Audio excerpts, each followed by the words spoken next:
Mientras la humanidad lucha contra el COVID-19 con ayuda de la prevención y la desenfrenada búsqueda de un tratamiento y una vacuna, crecen los temores para las próximas generaciones. Algunos, como esta médica embarazada, se niegan a abandonar la primera línea de batalla. Otros han aplazado sus planes de paternidad hasta que se encuentre una cura. Muchos futurólogos predijeron una explosión de la natalidad a causa del confinamiento, pero los primeros estudios indican que los nacimientos cayeron desde el inicio de la pandemia. La nueva gran pregunta es qué efecto tendrá el COVID-19 a largo plazo en la tasa de fertilidad. Nuestras condiciones de vida diarias han cambiado de forma importante con la pandemia y seguramente estaremos de acuerdo en que no ha sido para bien. Lo mismo ocurre en muchos casos con todavía más fuerza para las mujeres que dan a luz en estos tiempos del nuevo coronavirus. En vista de las situaciones, los riesgos que enfrentan estas mujeres y sus neonatos, se espera ahora que los nacimientos caigan en todo el mundo. En Estados Unidos, por ejemplo, nada menos que un 15%, aunque hay grandes diferencias entre diferentes regiones del mundo. Nosotros fuimos a ver primero cómo están las cosas en el Perú. Un mes antes de que llegara este momento, María Álvarez perdió a su esposo por culpa del coronavirus. También infectada, pero asintomática, María dio a luz en un hospital peruano, rodeada de médicos cuyos rostros no podía reconocer detrás del equipo de protección. Este es uno de los muchos partos ocurridos durante la pandemia. Para muchas otras mujeres, las condiciones han sido menos trágicas. Aún así, los expertos creen que el coronavirus tendrá un impacto en la planificación familiar, pues muchas mujeres optarán por retrasar sus embarazos mientras no se controle al virus y a la crisis económica que lo acompaña. Esto podría incrementar la preocupante tendencia a la baja en la tasa de natalidad global. Durante las últimas décadas, los nacimientos en todo el mundo han venido disminuyendo, pero hay importantes diferencias regionales. En Níger, por ejemplo, una mujer dará a luz a 7 hijos en promedio. En Alemania son menos de 2. Esto preocupa sobre todo en vista del importante crecimiento del número de personas mayores, cuyas pensiones deben ser financiadas por una fuerza laboral cada vez más reducida. Un problema bien conocido en Japón, por ejemplo, donde 1 de cada 4 personas tiene más de 65 años. Según los expertos, pandemias previas, como la gripe española de 1918, brindan pocas pistas sobre qué nos espera tras el coronavirus. La tasa de natalidad mundial sí cayó en 1919, pero al año siguiente hubo un boom de nacimientos que se atribuye al término de la Primera Guerra Mundial. Nadie sabe si algo similar podría ocurrir ahora. La marcha de la economía y qué tanto se demore la ciencia en encontrar una vacuna tendrán una gran influencia. Pero las tendencias demográficas son una cosa y las historias personales otra. Para María, sostener a una niña sana en sus brazos y el recuerdo de dar a luz durante una pandemia serán para siempre una mezcla de tragedia y esperanza. La ciencia no arroja todavía datos concluyentes sobre los efectos del COVID-19 en bebés, así que para valernos de más fuentes recurrimos ahora a la doctora Jocelyn Martínez, que no solo es experta en este tema, también está en la primera línea de la batalla trabajando en San Salvador. Doctora, para empezar, ¿nos puede explicar brevemente en términos paralegos por qué es asintomática la mayoría de los bebés contagiados y, en teoría, su sistema inmunitario todavía es inmaduro? Bueno, pues en mi conocimiento, realmente el contacto que yo he tenido con los bebés de madres o pacientes que padecen de coronavirus, la mayoría son asintomáticos, al menos en mi hospital. Es decir, estas pacientes que dan a luz, que están verdaderamente comprometidas por el coronavirus. La mayoría de sus hijos cuando nacen, los recién nacidos, necesitan cuidados intensivos porque tienen su sistema pulmonar bastante comprometido. Entonces, quizás aquellos recién nacidos en los que son más asintomáticos son de estas madres que también son asintomáticas. Hay embarazadas COVID positivas que ocultan, en algunos casos hemos escuchado, su condición cuando entran al hospital para parir. ¿Qué es lo que las está disuadiendo de informar que están contagiadas? ¿Están justificados los temores que puedan tener de que se aplique en su caso el protocolo previsto para un parto con coronavirus? Sí, es decir, nosotros tenemos un protocolo en el cual hay un hospital específico para las pacientes que están contagiadas con coronavirus y un hospital para las pacientes que no lo están. Entonces, las pacientes que son asintomáticas o que han tenido pruebas positivas de coronavirus, aún así llegan a nuestros hospitales donde se supone que deberían de estar las pacientes que no están contagiadas.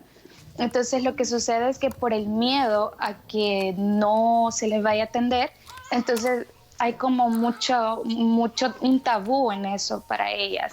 Pero sin embargo, en todos los hospitales se les atiende, todos los hospitales tienen su área para este tipo de pacientes. Entonces el riesgo con ellas es de que al no decirnos que están contagiadas o que su esposo o alguien de su familia tiene alguna prueba positiva o está internado por contagio con coronavirus, nosotros no sabemos y no tomamos las medidas pertinentes de protección especial para estas pacientes. Entonces hay un gran problema porque nos puede contagiar al personal médico, así como a las pacientes que verdaderamente se encuentran sanas. Entonces es más como un miedo de las pacientes de no ser tratadas o quizás el mismo hecho de no querer estar con otros pacientes que tienen digamos una condición más crítica con respecto al coronavirus. Entonces sí es como... Comprendo. Ojalá las autoridades encuentren los argumentos para convencerlas de que tengan un parto seguro. Seguimos avanzando, doctora. Hablemos ahora sobre los estudios que se han hecho sobre COVID-19 en recién nacidos. Estos apuntan a que entre neonatos con síntomas el que más aparece es la fiebre. Es por esto que cuando no hay fiebre se presume que están sanos y se permite su salida del hospital. Pero esto requiere alguna clase de seguimiento para asegurar que no se trata efectivamente de casos positivos asintomáticos. ¿Se está haciendo este seguimiento hasta donde usted puede ver, ahí donde trabaja? Sí, sí se está haciendo. Es decir, la fiebre no solo puede ser por coronavirus, especialmente en los recién nacidos, puede ser por infecciones que adquieran en el momento del parto o sepsis neonatales, que son estudios que siempre se han hecho. Pero un recién nacido del cual su madre es positiva o incluso sospechosa simplemente, sí hay que hacerle todos los tamizajes al bebé para estar seguros de que está negativo. Doctora Jocelyn Martínez, muchas gracias por estas informaciones. Hasta la próxima. Muchas gracias. Las asociaciones de parteras en México dan cuenta de un aumento de las mujeres interesadas en dar a luz en casa por miedo a contagiarse del COVID-19 en hospitales, el tema del que veníamos hablando precisamente, pero también para evitar someterse a cesáreas, que en este país alcanzan el 45% de los nacimientos, muchas de ellas sin indicación médica. Un parto natural, sin máquinas ni medicamentos, suena bien, pero tiene su precio y también hay riesgos, sobre todo ante una complicación que requiere atención y equipamiento profesional. Esta joven de 21 años, Mariana, dará a luz a su primer hijo en casa. Prefiere evitar acudir a un hospital por miedo a contagiarse de coronavirus. Además, como ha comprobado, dada la saturación del sistema sanitario, sabe que la atenderán de la forma más rápida y no siempre la idónea. La pancita mide 28 centímetros.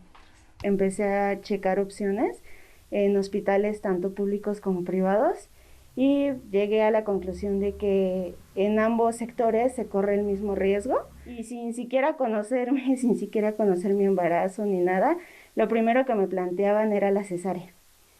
O sea, era lo primero que te daban como opción por el número de demanda que ahorita están teniendo los hospitales por el COVID. Por eso Mariana acudió a una partera profesional, Aurora. Todavía no existen datos oficiales, pero en México se estima que aumentaron los partos en casa debido a la contingencia. Antes, Aurora atendía 1 o 2 nacimientos al mes, ahora son hasta 6. En México, un 45% de los partos son por cesárea, cuando la OMS recomienda un 15%, siendo el 4º país del mundo con más cesáreas sin indicación médica. Una práctica que amenaza con multiplicarse ante la mayor necesidad de liberar camas. También el hecho de estar en casa no implica ese estrés de estar sola, de que le empiecen a poner medicamentos, tal vez sin su autorización, la aíslan, la ponen en una cama. Todas esas diferencias son unas que ya existían antes. Una misma médica puede atender hasta 6 o 7 partos al mismo tiempo en un hospital público, donde se dificulta un trato personalizado.